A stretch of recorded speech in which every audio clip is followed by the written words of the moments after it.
അസ്സലാമു അലൈക്കും വറഹ്മത്തുള്ളാഹി തആല വബറകാതുഹു.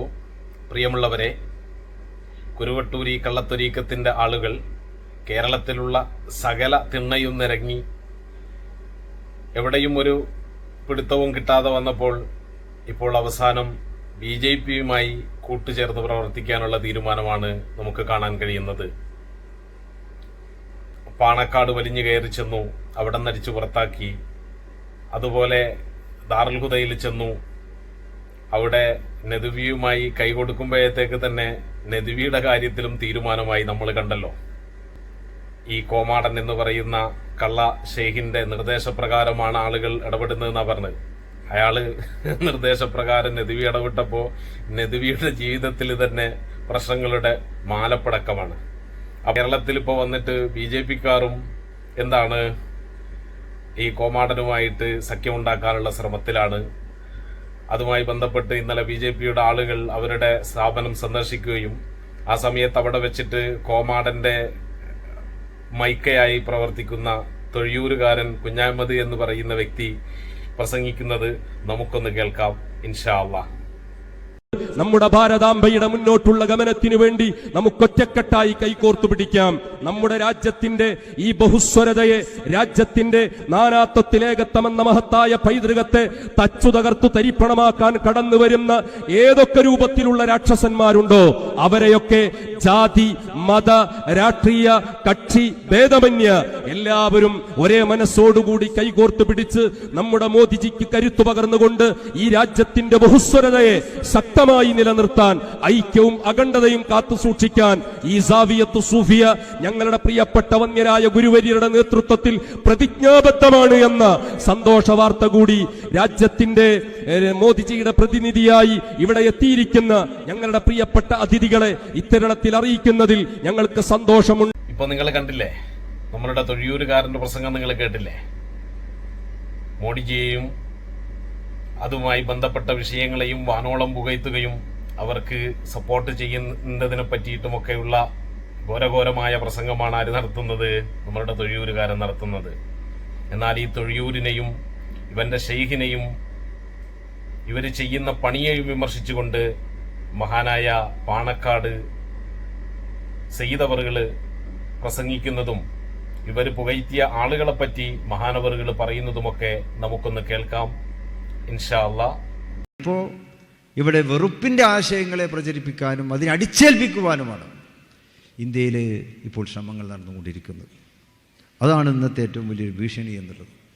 അപ്പോൾ ആ ഒരു വെറുപ്പിൻ്റെ സംസ്കാരം നമ്മൾ സ്വീകരിക്കണമോ, അതോ കാലങ്ങളായി നമ്മൾ തുടർന്നു വരുന്ന നന്മയുടെ സംസ്കാരത്തെ തന്നെ തുടർന്നു കൊണ്ടുപോകണമോ എന്നാണ് ഇന്ന് ഓരോ ഇന്ത്യക്കാരനും തീരുമാനിക്കേണ്ടത് എന്നുള്ള ഒരു യാഥാർത്ഥ്യമാണ് ഇന്നിപ്പോൾ അവശേഷിക്കുന്നത്. നമുക്കതാണ് തുറന്നു പറയുവാനുള്ളത്. ആ യാഥാർത്ഥ്യം മാത്രമാണ് നമുക്ക് തുറന്നു പറയുവാനുള്ളത്.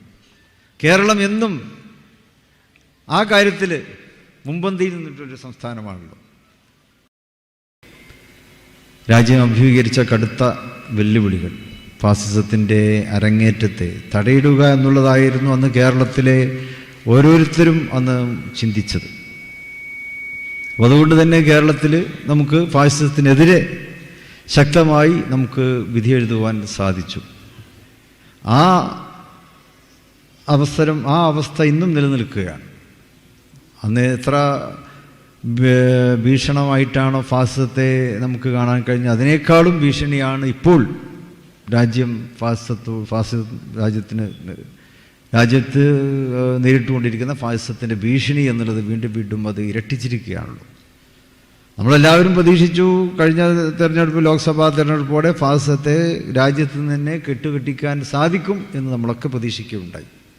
പക്ഷെ നമ്മൾ കേരളക്കാരും തമിഴ്നാട്ടുകാരും നമ്മൾ കാര്യമായിട്ട് യാഥാർത്ഥ്യബോധത്തോടെ തന്നെ പ്രതികരിച്ചു. പക്ഷേ രാജ്യത്തിൻ്റെ മറ്റു പല ഭാഗങ്ങളിലും വേണ്ടത്ര രീതിയിലുള്ള ഒരു പ്രതികരണം ഫാസിസത്തിനെതിരെ ഇല്ലാത്തതുകൊണ്ട് വീണ്ടും ഫാസിസ്റ്റുകൾ അധികാരത്തിൽ വരികയാണ് ചെയ്തത്.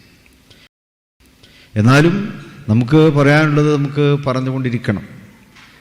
മാറ്റങ്ങൾ വരും എന്ന് തന്നെ നമ്മൾ പ്രതീക്ഷിക്കുക. മാറ്റങ്ങളിലൂടെയാണല്ലോ ലോകം കടന്നു പോകുന്നത്. ഒരു മാറ്റത്തിൻ്റെ ഭാഗമായി ഫാസിസ്റ്റുകൾ ഇന്ത്യ അധികാരത്തിൽ വന്നു. നമുക്കിനിയും മറ്റൊരു മാറ്റത്തിലൂടെ തന്നെ അവരെ അധികാരത്തിൽ നിന്ന് തുരത്തുവാനും സാധിക്കും എന്ന് തന്നെ നമുക്ക് പ്രതീക്ഷിക്കാം. വിഭാഗീയതയും അകൽച്ചയും ഉണ്ടാക്കിയിട്ടാണ്, വെറുപ്പ് പ്രചരിപ്പിച്ചുകൊണ്ടാണ് അവർ അധികാരത്തിൽ വന്നത്. സാമ്രാജ്യത്വ ശക്തികളും അങ്ങനെ തന്നെയാണല്ലോ അവർ അധികാരത്തിൽ വന്നത്. വിഭാഗീയത ഉണ്ടാക്കി ജനങ്ങളെ പരസ്പരം ഭിന്നിപ്പിച്ചു. എന്താണ് BJP എന്നും എന്താണ് അവരുടെ പ്രവർത്തനങ്ങൾ എന്നും എന്തുകൊണ്ടാണ് അതിൽ നിന്ന് വിട്ടുനിൽക്കണമെന്നും ഒക്കെ പറയുന്നത് എന്ന് ബഹുമാനപ്പെട്ട സയ്യിദ് അവറുകൾ പ്രസംഗിച്ചത് നിങ്ങൾ കേട്ടു. എന്നാൽ ഇതിനെയൊക്കെ കാറ്റിൽ പറത്തി അവരെ വാനോളം ഉയർത്തി വെക്കുക എന്നുള്ളതാണ് ഇപ്പോൾ നമ്മുടെ കുരുവട്ടൂരുകാരൻ കള്ളത്തരീക്കത്തിന്റെ നേതാക്കന്മാർ ചെയ്തുകൊണ്ടിരിക്കുന്നത്.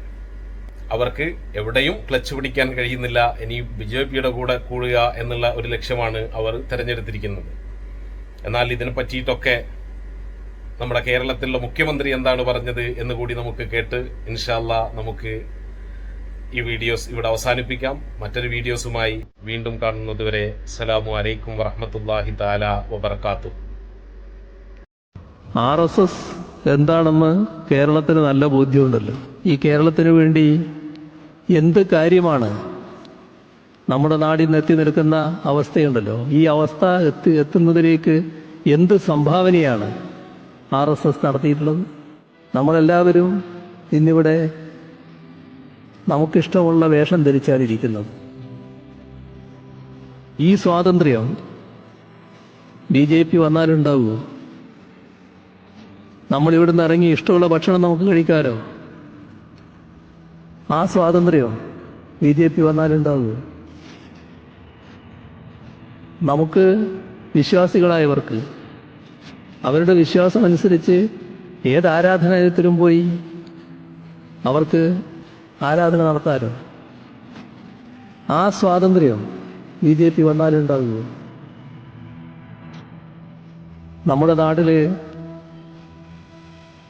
പട്ടികജാതി പട്ടികവർഗം ഏറ്റവും കൂടുതൽ സംരക്ഷിക്കപ്പെടുന്ന വിഭാഗമാണ്. ആ സംരക്ഷണം BJP വന്നാലുണ്ടാകുമോ? ഇവിടെ സ്ത്രീ സുരക്ഷ രാജ്യത്ത് ഏറ്റവും കൂടുതൽ നിലനിൽക്കുന്ന ഒരു നാടാണ്. ആ സുരക്ഷ BJP വന്നാലുണ്ടാകുമോ? നാം എല്ലാവരും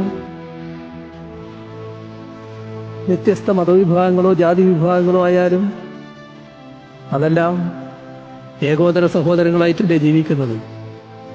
അതല്ലേ കേരളത്തിന്റെ തനിമ. സാധിക്കുമോ BJP വന്നാൽ? അദ്ദേഹം മറ്റു ചിലയിടങ്ങളിലെ ന്യൂനപക്ഷത്തിന്റെ കണക്ക് പറഞ്ഞു. എന്താണ് രാജ്യത്തിന്റെ മറ്റു ഭാഗങ്ങളിൽ സംഭവിക്കുന്നത് നമുക്കറിയാലോ. അധികാരം വന്നാൽ അതല്ലേ ഇവിടെ സംഭവിക്കുക, അധികാരം ലഭിച്ചാൽ അതല്ലേ ഇവിടെ സംഭവിക്കുക. അപ്പോൾ BJPക്ക് നൽകുന്ന ഓരോ വോട്ടും കേരളത്തിന്റെ തനിമ നഷ്ടപ്പെടുത്തുന്നതായിരിക്കും എന്ന തിരിച്ചറിവിലാണ് കേരളീയരുള്ളത്.